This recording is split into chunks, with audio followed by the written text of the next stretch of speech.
Fire for them, fire for them. If you're looking for that 35 bag umbrella and all damn thing there, keep it locked with DISUNOMICS podcast. Yo, what's going on, people? Welcome back to another episode of DISUNOMICS podcast. Hope you've had a great week. The sun is out, the sun is shining. It has been an eventful week. Like, I was enjoying the hip-hop madness that was going on, the hip-hop wars that was going on.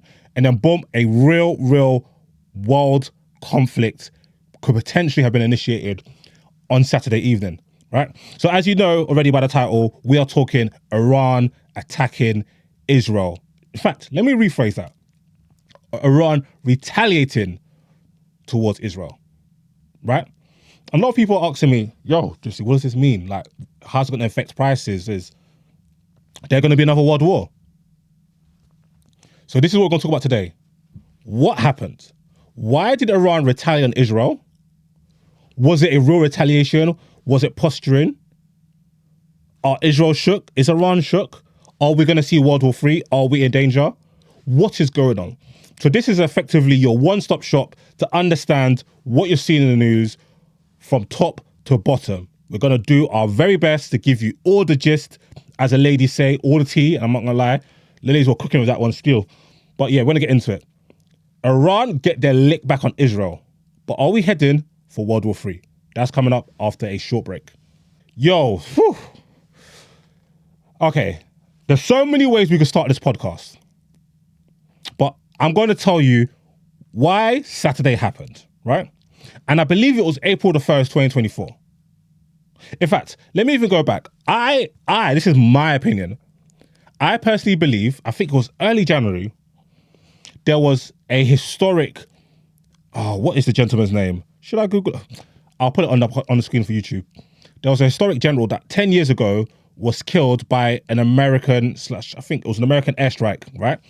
Killed this general, right? Took him out. And this was a big thing for the people of Iran.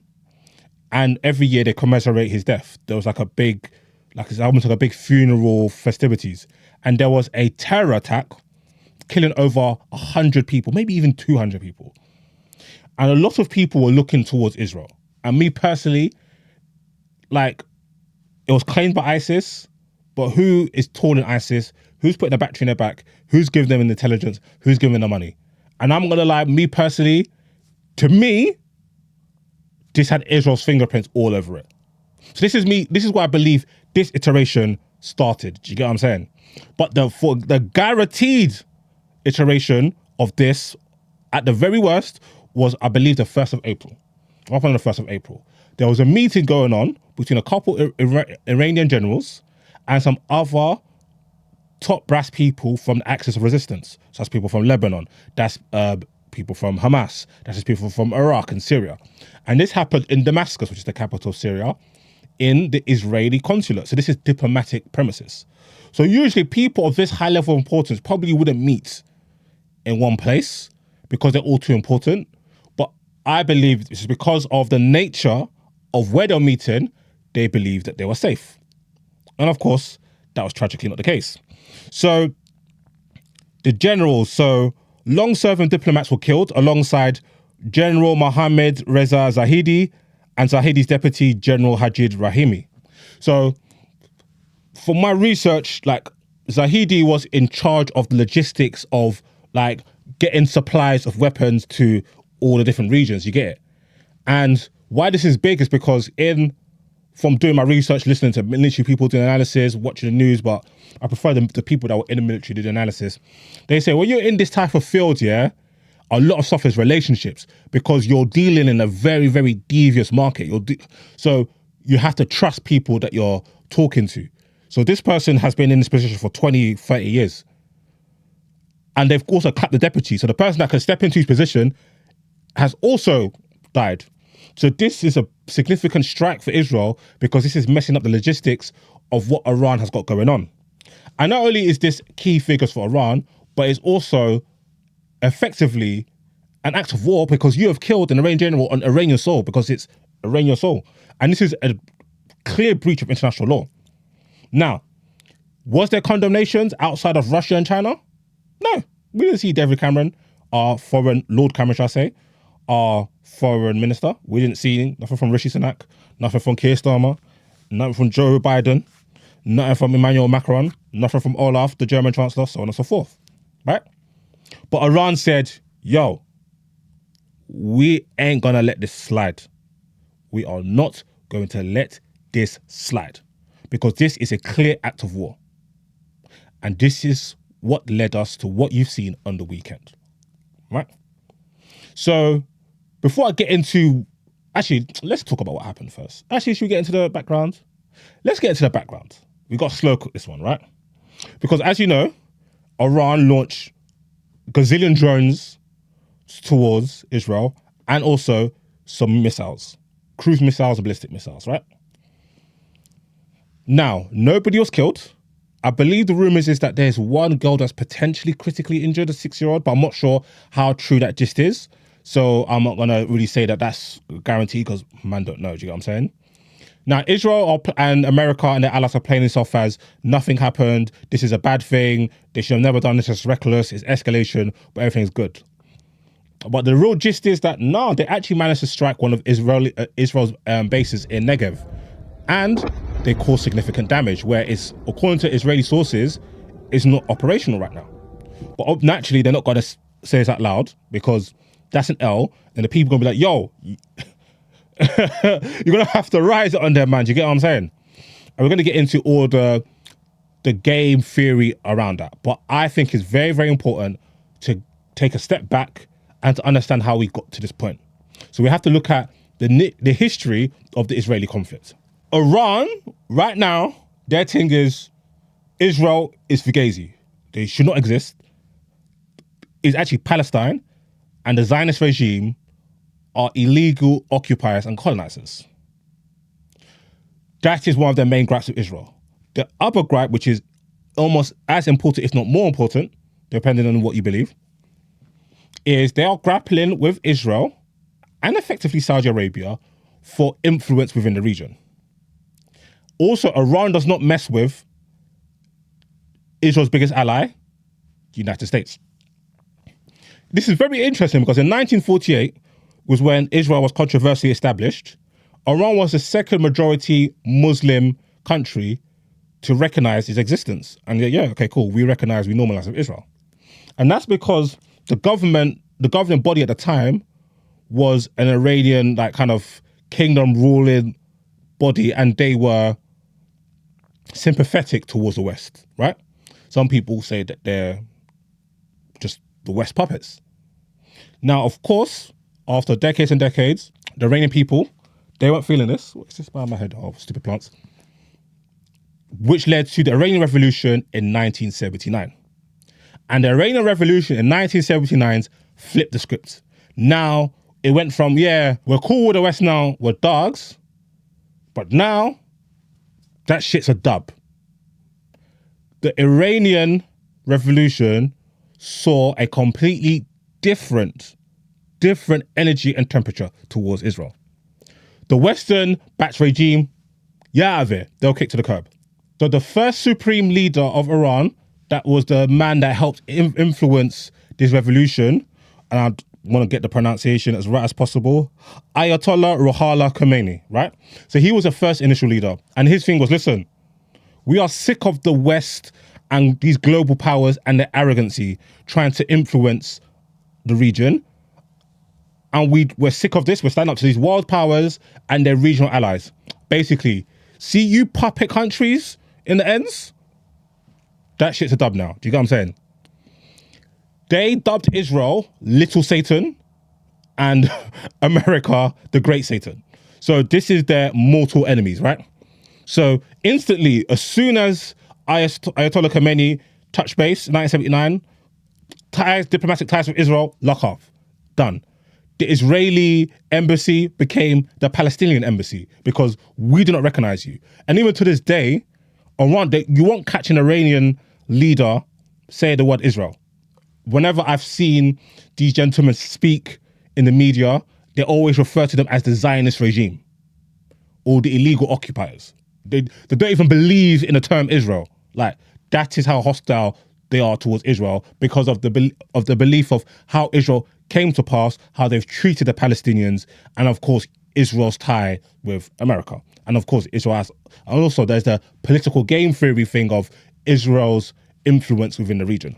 They also believe that we have these effectively like a Western entity in an area that is predominantly a Muslim area. They weren't really feeling that whatsoever. Like that, nah. The Iran, nah. And hence why, ever since 1979, up until today, the hostilities between Iran and America and Israel is very, very, very real. Interestingly, Iranians also declared every last Friday of Ramadan a Quds Day, right? And this has been happening for a long time. And you see a lot of rallies protested for the freedom of Palestine. Jerusalem is actually known as Al-Quds in Arabic, right? So this is the significance of this. What's very interesting about how they move is that in 2017, in a place that they know as Palestine Square, they've got a clock which, well, I saw this on a DW documentary where it has the countdown to the demise of Israel, which is 2040. So this is a very hard line, like, approach to Israel. Like, we do not believe humanity exists. And ever since the Iranian Revolution, they have had extreme vocal support for the freedom and liberation of Palestine. What was quite clever from a political perspective is by associating, tying themselves to the liberation of Palestinian people, is that instead of going for a Arab nationalist movement, they went for more of an Islamist movement. And this is a way more inclusive movement because you've got Arabs v Persians.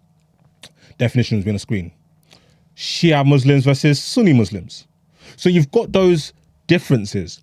But if you go for, okay, cool, we are doing this under the guise of Islam, this is what is guiding our politics, our foreign policy, that is more inclusive for everybody else within the region. And as you've heard from our podcast, they've got influence with the Houthis in Yemen, Hezbollah in Lebanon, Hamas in Gaza, and obviously Iraq and Syria, their influence is also felt. This is all in the axis of resistance. And their influence have grown over time, and this is why they're so influential. And you've seen what's been happening in the last 6 months with the attack on Israel leading to Israel's invasion of Gaza. And you've seen how the Yemenis have basically halted world trade. Hezbollah have been carrying out various military strikes in Gaza.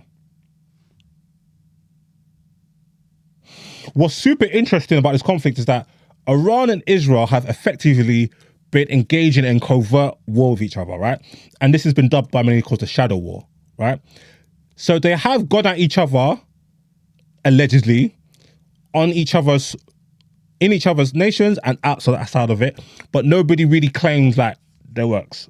Not like the kids on YouTube or on Snapchat showing, oh yeah, I just did this to this person. They're not really trying to claim it because it's bad in the political public eye, right? Israel has focused their attacks on Iran's nuclear program because they do not want Iran to get nuclear weapons. And I understand it from Israeli perspective. If these men think that we should not exist and they get a nuclear weapon, our existence is in danger. Now, it's quite ironic how the West and Israel do not want Iran to have nuclear weapons and how a lot of people have kind of denuclearized themselves. Obviously, people like America still have nuclear weapons and the United Kingdom. Israel, by all accounts, have nuclear weapons, but they'll never admit it. But nobody else in the region can have nuclear weapons. Anyway, so when Israel engages in stuff, they're always trying to target the capability of Iran to have nuclear weapons, right? So USA and Israel have been widely believed to be behind a StuNet malware incident that impacted major damage on Iran's nuclear capabilities in the 2000s, right? And to the point where Israel has actually attempted 6 assassinations, I believe, and this is what the Iranians believe, actually, and I believe too, be successful in 5 of them, targeting Iranian nuclear scientists, right? And the most high-profile one is top nuclear scientist Mohsen Fakhrizadeh was gunned down using a satellite-monitored AI-controlled machine gun on the back of a pickup truck. So this is serious tech, you know. So AI machine gun, gunned this gentleman down, and this truck self-imploded, so there's no evidence.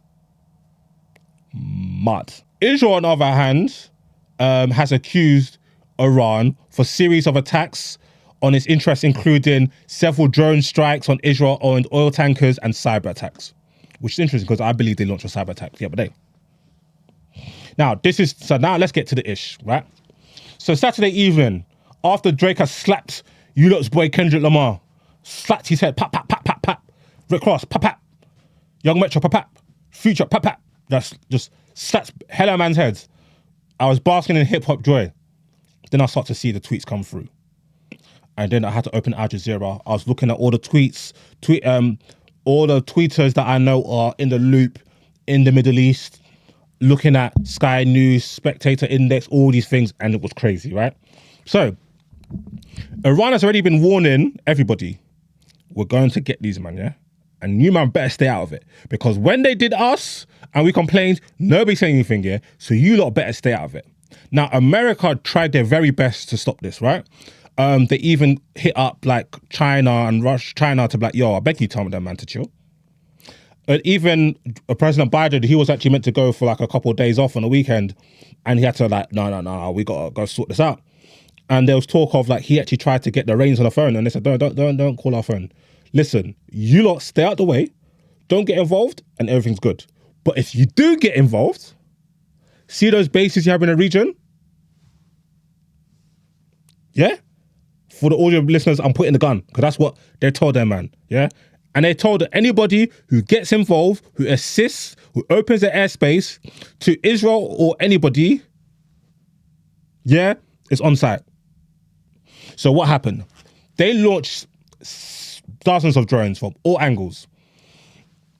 Drones from Iraq, drones from Lebanon, drones from Iran, drones from Yemen. And these drones take a while, so Israel knew they were coming. So the Israeli Defense Force spokesperson spoke, yep, this is happening. Loads of countries shut down airspaces. There was a lot of panic on the streets. And it's crazy. Like, you could see all the visuals. I'm going to put them on the YouTube screen. You can literally see these guys, these drones fly through the sky. And I saw a lot of people on Twitter like, but what was the point? Like, they're going to shoot these down anyway. They see them coming. Okay. Well, what they did was they sent them in batches. And the idea was to drain the defense force, because obviously, it's called MADS. I can't remember.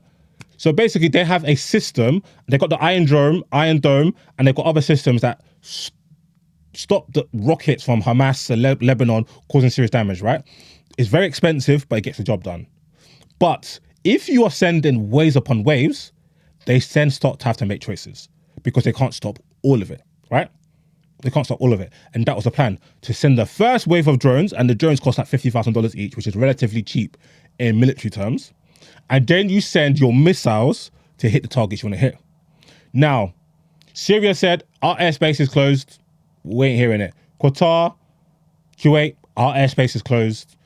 Bare countries in the region said, listen, our airspace is closed for Israel, America to try to do no fuck shit in it. However, Jordan opened the airspace, which allowed Israeli Air Force and British Air Force and American Air Force to go and shoot down drones, right? And shoot down all this type of stuff, which caused a lot of discontent within the region because they're like, rah, hold on, Jordan, you lot are moving very traitorish, right? So they were able to take out the majority of the drones and stuff going through. However, there was big strikes on the military compounds in Negev, which was like, I believe, in the south of Israel, towards Egypt and towards Eilat, right? And this is significant because this is the first time Iran has launched an attack on Israel from its own soils. This is unprecedented, right? And their man in Israel, they did not believe that this was going to happen, because Israel has been goading Iran for a long time, and they believe that Iran does not really want a full-out war with them, because yes, they've got missiles, they've got this, that, and the first, but don't really have the air force to go and take flights from Iran to go and attack Israel. And also the thought of America getting involved, they can't beat Iran, it can't beat Israel and America in a war. And I believe this was heavily in the calculations of Netanyahu. I believe it's twofold. One, we are getting our asses kicked in Gaza. We haven't been able to get back no hostages from military pressure. Our global reputation's in the mud where like our allies are running out of patience with us. Everybody else in the world thinks that we're disgusting. So 60 years of our branding is in the mud, right? We're losing soldiers up and down. Soldiers are literally losing their minds, losing limbs. People are so scared that they're not even infantry doesn't even follow tanks anymore in Gaza because they're that scared.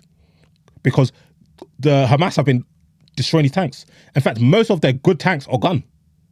And now they've literally withdrawn the majority of their troops from Gaza.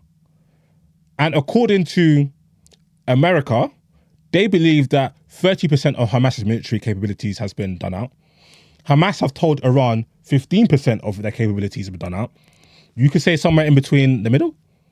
But 6 months, billions of dollars, killing 33,000 people, and at best, 65% of Hamas is still in operation. That's a big L. Because they say they're going to take out Mohammed Deif, Sinwar, and all the top dons. That's failed. Completely eradicate Hamas. That's failed. Get the hostages back. That's failed. Also, Netanyahu's in big trouble in the ends. Not only is this war not going the way that the Israeli people want because their hostages still aren't here, is that before this war, he was in trouble on charges of corruption. Jail was looking very likely. He even tried to change the constitution to escape this, and that caused mass protests. So he knows that once this war is done, he is politically finished and he can end himself in jail. And bro, 70, he was in flipping hospital the other day. He doesn't want to die in jail. So in my opinion, he's using this as an opportunity to, okay, cool. If I can take on Iran and maybe Lebanon and win, this might give me enough political capital to survive. And also, Iran being the big brother and their acts of resistance, they probably feel like the reason why the Houthis and Hezbollah are joining in on this war against us is because of Iran. And they also think, and Iran know that if we hit them, they can't hit us because America get involved. So they kept on trying to provoke. And in my opinion, they wanted to provoke Iran to retaliate in a way that will enable America to step in the system dealing with Iran. However, I believe they miscalculated because they didn't think Iran's retaliation would be this. That's why they are rattled. I was watching this at 2 a.m. They wrote a letter to the UN Security Council because they're not a member, so they can't force a meeting. They asked, I believe, the ambassador, which is from Malta, to do a meeting, and literally like around 9 p.m, so our time, 4:30 New York time, UN Security Council is going to have a meeting regarding what happened because they are so livid. It's interesting. They run to the UN, but every time the UN Security Council says this or the UN says that, oh, they're anti-Semitic. They're working with Hamas. Now all of a sudden, they're crying to the UN. How ironic. So they miscalculated. And America have said, you lot better not retaliate because you don't escalate this thing. And also, we are not getting involved. So let me see if I can get some of the gist up. Some of the statements.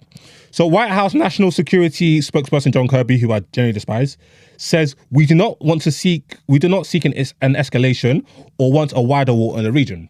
He said this about 5 hours ago. So my time, that's around 3 p.m. Sunday. America do not want this to get any further. First of all, Biden and them are already getting their heads slapped for letting this Gaza war go like this. The last thing they want is more instability in the region. It cost them billions of dollars, allegedly, to deal with the attack yesterday. They don't want that. Yeah, I got it here. So allegedly, here's the gist. According to sources, Iran's retaliation cost them $32 million. You're going to be thinking, rah, that's a lot of money. But Israel's cost, without the US, UK, Israeli jets and missiles, so even without this stuff, $1 billion. $1 billion. And this is from Israeli officials. So this is very expensive, and it's not a good look, and nobody wants war in the region. The Iranian Revolutionary Guards chief said the overnight attack is part of a new equation, where if Israel attacks our interests, assets, personalities, and citizens anywhere at any point, we will retaliate against them. And I believe this is true. See, this is what I believe, right? Iran were like, cool, we're not really ready for a war with these lot, because if these lot get mad, they're going to start attacking our nuclear facilities. So we're only a matter of weeks or months away of completing this. We need to make sure we get the job done, right? However, we cannot allow these men to act with impunity. They're not scared. They actually killed one of our own on our own soil in cold blood. So what I believe Iran did was set a new red line. If you lot do this, we're going to attack. And what I think is interesting, because I know some people, some Iranians and some people who are very upset with how Israel have prosecuted this invasion of Gaza, wanted to see, look, listen, 16 people have been killed by Israeli airstrikes in Syria, in terms of like Iranians and stuff like that. So they wanted to see like some form of retribution. Of course, as we know so far, nobody's been killed. But this is a bigger game, right? So what they've effectively done is they've shown Israel that we can actually get to you, because you don't admit it, but we know, and you know that we know we've got you on one of your military bases, right? And they believe this was the military base where that was the propelling point for the attack in Damascus. But now we also know how your defense systems work. We know what the Americans are going to do, what the Brits are going to do, how you're going to defend against this. So now we can reverse engineer, we got all the gist, and now next time, we can adapt to that. Do you get what I'm saying? So I think this is a strategic win for the Iranians. That's my perspective. Now, from Israel's perspective, okay, cool. These men went further than we expected them to. We need this condemned. And we've seen condemnations. I'll put on the YouTube.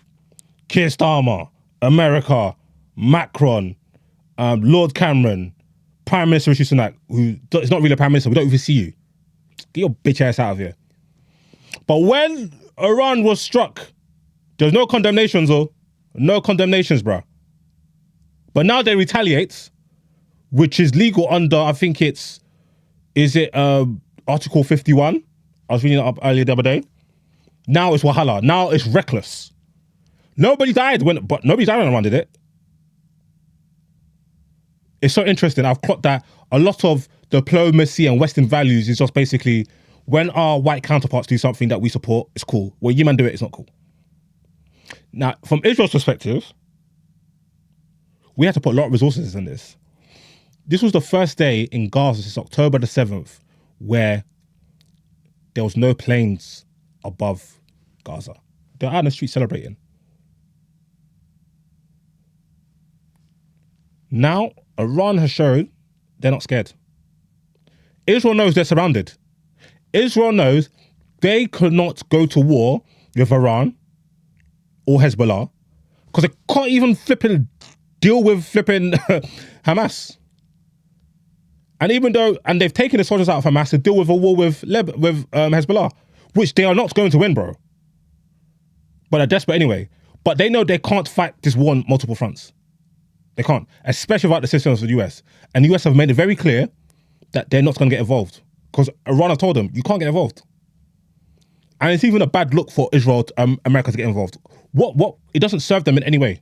That's why they're trying to use their diplomatic pressure on Iran not to do anything. And I think America will be involved from a defensive perspective, but they'll not be involved from an offensive perspective.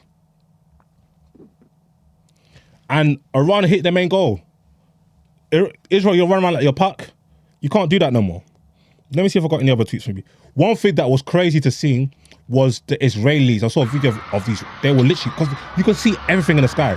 And obviously as the aircraft defense missiles are flying through, all the anti-drone missiles, they're laying them down in the sky. You can hear and see it in the sky. And the Israelis were frightened. It's a snippet onto the terror that these forces have literally implemented in Syria, in Lebanon in previous years, and in Gaza every single day. Let me see if there's any other gist I want to give you. Yeah, but I think that's pretty much it, really. So what are the next steps? Israel did say that they will address this, but in their own time. So that makes me believe that this is not imminent. They'll probably attack maybe individuals in their own time. America are putting pressure on Israel to not retaliate. So I would predict they won't. I don't think we're seeing World War III. I think that's a long way away, thankfully. And yeah, I think that's it, people. I think that's it. Yeah, man. That's it. Sorry, people, the YouTube didn't go up last week. The sound, I don't know how the sound was messed up. I really don't know. I know we had a backup audio. I might still put out the episode on YouTube just as like a bonus, but the audio won't be as smashing as it is now. But yeah, on to the next episode, people. Peace. Bow.